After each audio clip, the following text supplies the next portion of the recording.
Which company cares about you more?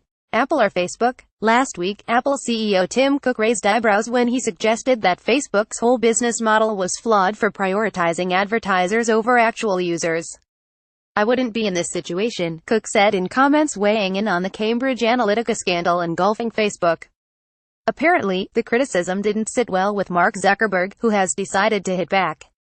In a new interview, Facebook CEO called Cook's argument extremely glib and not at all aligned with the truth.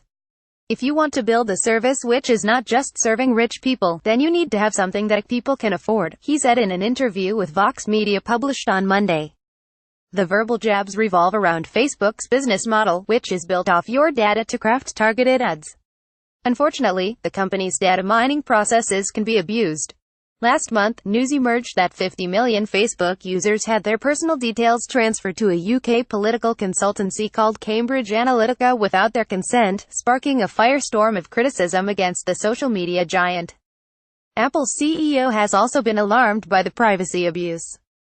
In an interview with Recode, Cook took a shot at Facebook's ad-based business model, saying in an interview, "The truth is, we could make a ton of money if we monetized our customer, if our customer was our product. We've elected not to do that." In other words, Apple prioritizes privacy because it can. After all, the company sells hardware, not your data. In the same interview, Cook also called for regulation to limit what data Facebook and other companies can pull from customers. Facebook initially remained quiet on Cook's comments. But on Monday, Zuckerberg called out Apple's criticism and took a swipe at the company's pricey hardware.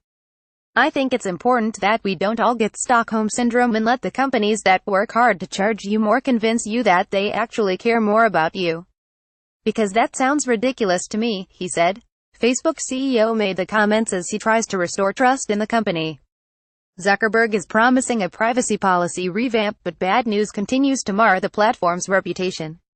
Last week, a controversial internal memo from Facebook leaked that involved a senior executive championing the company's growth, even if it came at the expense of someone's death. In Monday's interview, Zuckerberg said he was focused on the best interests of the Facebook community, adding, "We are not at the whims of short-term shareholders," but he admitted his company failed to foresee how bad actors could abuse the platform.